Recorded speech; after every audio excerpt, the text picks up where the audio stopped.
Hip Hop's Crate. Get your crate ready.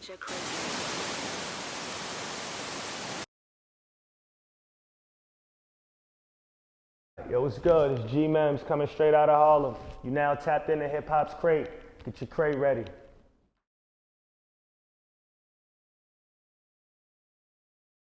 What up? It's G-MIMS. Don't forget the dollar. We're gonna get into these crate questions. All right. Right now, what do you think your most standout track is?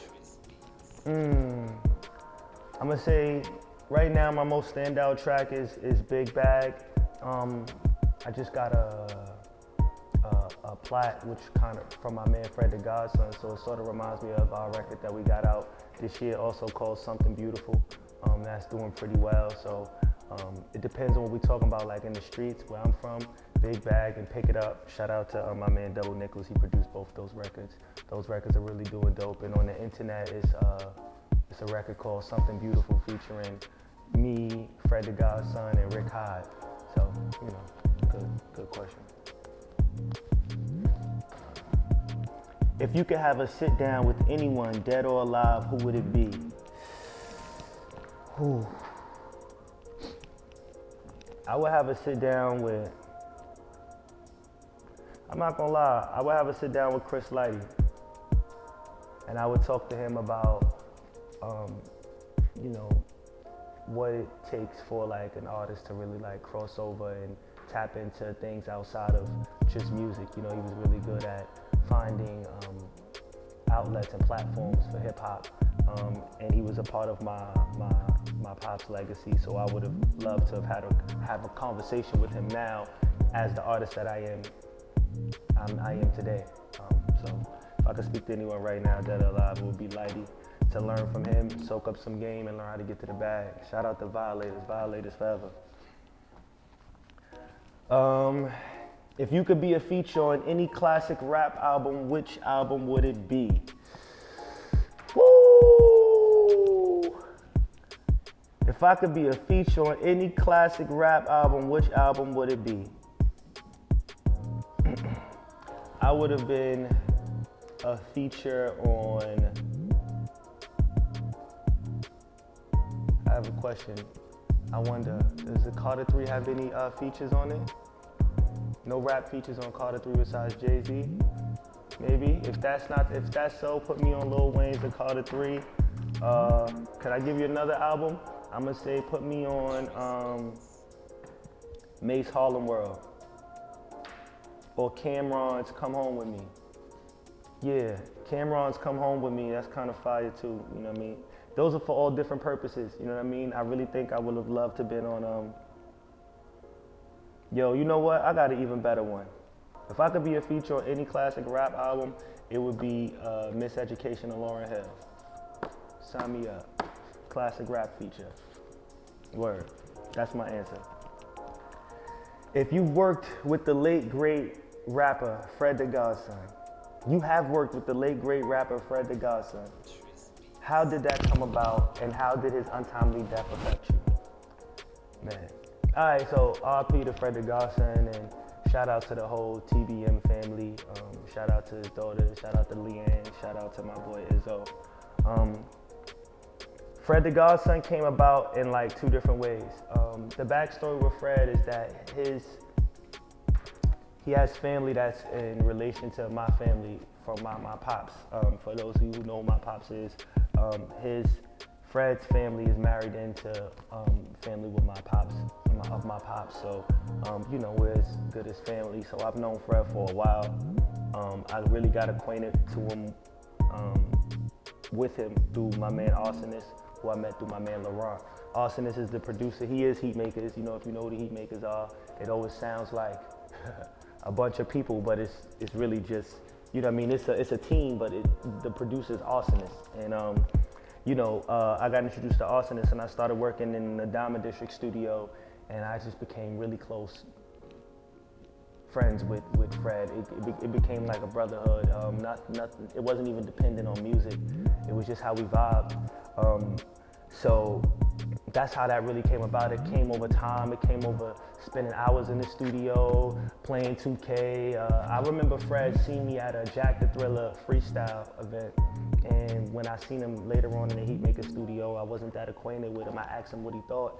And, you know, he told me I could have done better. And that shit really motivated me, you know what I mean? Because I felt like it wasn't like he tried to just shit. He felt like I had an ability that was unique, you know what I mean? And he knew that to push that button was gonna make me get better, and it definitely did. Fred the Godson has a lot to do with my career, a lot to do with my growth. He has a lot to do with a lot of artists' career, if if they'd admit it.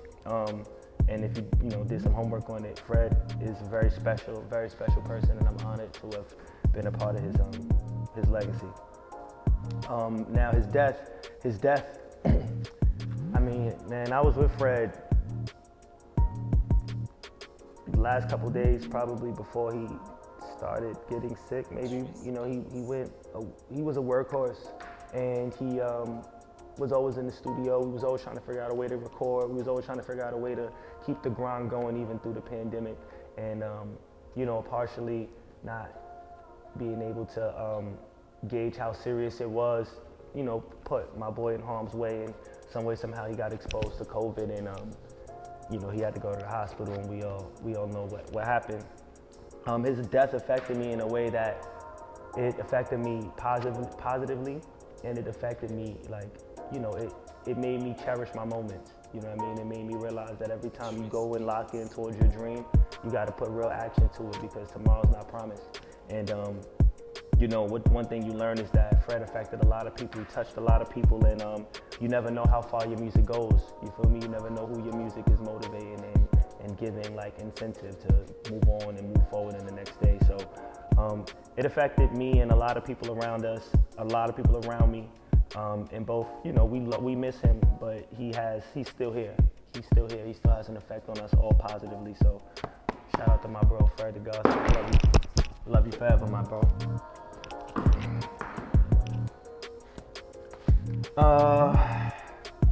How was your upbringing? How does it play a part in your music? All right, well, I grew up how they got that growing up hip hop. I'm one of those kids that kind of really, really grew up hip hop. And I'm not saying that they didn't. I'm just saying because of my pops, I was fortunate to have a very first-hand experience into the culture of hip hop. So I'm one of those people that really, really grew up hip hop. I know that it's a little cliche now, but it was normal to me. You know what I mean? Hip hop, seeing my pops or my mother in a magazine, a Word Up magazine, or in a music video, or hearing them on the radio, that didn't mean much to me until I kind of got to high school, and I saw how it affected the other kids. You know what I mean? My freshman year was 9/11. If y'all remember 9/11, my freshman year of my first week of high school was 9/11, and my pops had to come get me from high school, and I ain't want to tell nobody about that. My pops was, a pioneer, a hip hop DJ, and that day is when with most people, and if you were from Harlem or you went to FDA, you learned somewhere around that time who my pops was, and that's when I became that's when all the jokes, I was little, such and such, and yeah, and all that other extra stuff. So, it affected me where it made me a little bit shy from music, because I felt like I had such big shoes to fill. I felt like I would be criticized a lot because the expectation. So it made me a little shy. It made me kind of search for my own identity with basketball and shit that we do in the hood, in the streets, try to find my own way. But it always manages to come back. Hip hop is just what I love. I started writing music since I was in junior high school.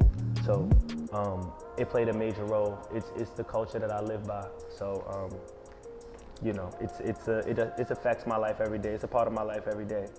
And the music that I put out has everything to do with the feelings that I've garnered from my experience in growing up in this game. You're on a road trip, and you can only carry 2 records. 2 records. Which are you bringing? 2 records. Which am I bringing? In 2020? In 2020, I need a nice R&B album. I need something that's gonna make my mind just chill. I like, all right, well, first and foremost, I'm taking Jay-Z, and I need,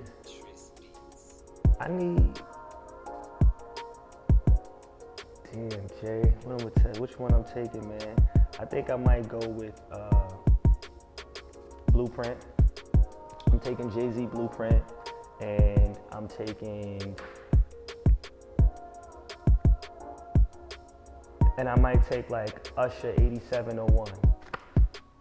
Usher 8701, I might take that for my little just, you know, I might be with a girl, I might leave and be with him, maybe travel a little late, you know what I mean? So, that's what I'm gonna do. Usher 8701, Jay-Z, Blueprint. Top 3 features you would want and why? Well, I would want Jay-Z because he's the best to me. I would want to do a feature with Travis Scott because I think he will force me to kind of experience my music on a different like level outside myself. You know what I mean? I kind of like Travis Scott, or like I'll do a song with like Uzi or something like that. And a young kid, give me a young kid, J.I. the Prince or A Boogie, somebody like that. I want to give me the youth. I need the youth. I need the past, you know what I mean, the future and the present. And as long as I cover all those grounds, those will be my 3 features. That's why I would want to do it. I would want to kind of tap into each genre and each like world that we kind of music that, you know, those artists represent. Who is Cool G MIMS? Yo, Dak, did I do these questions backwards? Oh, okay, Cool G MIMS. Cool G MIMS is a representation of, is a product of his environment. He's a representation of where he's from, 110th Street, 109th Street. Shout out to Yowza Block, and he's definitely just, he's a one-of-a-kind person, you know what I mean? But he's truly a dedicated artist, and he cares about the legacy he leaves with his music and the legacy he leaves with his life. Cool G MIMS is a representation of family, a representation of style. G MIMS is my real name, so Cool just came from paying homage to my pops. G MIMS, my name is George MIMS, so it's not really a gimmick behind it. It is really who I am. The Cool just speaks on the demeanor and what we represent as a collective with me, my pops, and my brother.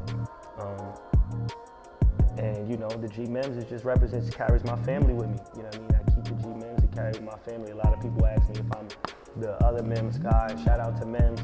I'm not sure or not if that's his real name, but this is my real name. So, you know, I carry it for that reason. And, you know, Cool G MIMS is a representation of authenticity. And that's what you're going to get when you talk to me, listen to me, you know what I mean? Fuck with me. Hip Hop Crate. Don't forget the dollar. This is Cool G MIMS, and those are my crate questions. Don't forget the $sign.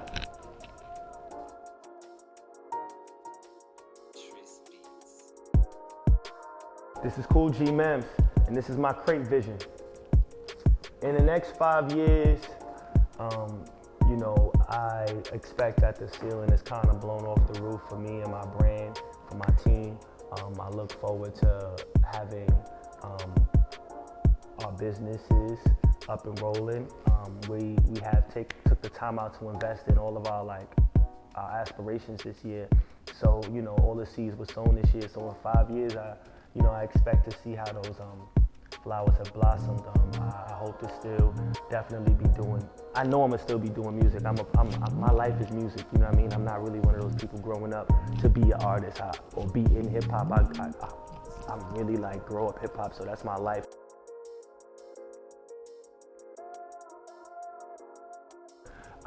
What we scale as success, it might be different, you know, in my upbringing. However, I want to have a school that kind of teaches kids about their culture through hip hop. And I just hope to be putting other artists on and making sure my team are all in positions to help others and, you know, just create a connection between me and many other artists and other artists' visions. I just want to be a part of the unity and part of bridging the gaps that we may have in this game, and just being a part of something enormous. I used to do a lot of like videos and modeling and movies and stuff like that. So, you know, I'm in a couple web series now, and you know, I'm looking forward to all of those things just manifesting into more and being on the big screen near you, being on the radio near you, an iPod or whatever we listening to music through in 5 years. You know, I hope to be very prevalent and present to all of you. So, you know, just looking forward to watching the seeds sown grow. You know, we did a lot. We put a lot of work in the last few years, and we're gonna put in more. And I just want to see the people around me receive their blessings from that work we put in. That's it, you know, and maybe more. And I didn't want to say that's it, and maybe more. But until then, I work today like ain't no tomorrow. You know what I mean? So that's what keeps me going. Don't forget the dollar. That's the grind. This is Cool G MIMS, and that's my crate vision.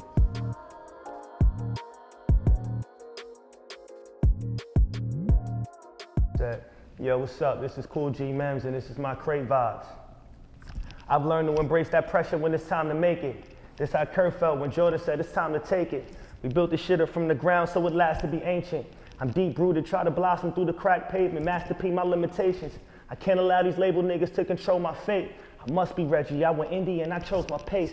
I put my niggas on my back, my daughters on my chain. I put my feelings to the side and I endured the pain. Yeah, that's blood, sweat, and tears, dog, I know it hurt. I can't get no SBA for how I overwork. They threw muddle on my name, but I know my worth. A priceless diamond often takes its shape in worthless dirt. Church, gotta count it, niggas counting on me. And when they counted me out, I accounted for me. Try and rap with you niggas, that ain't the challenge for me. I got 1,000 true fans, that's all that matter for me. G MIMS, don't forget the $sign. It's my crate vibe.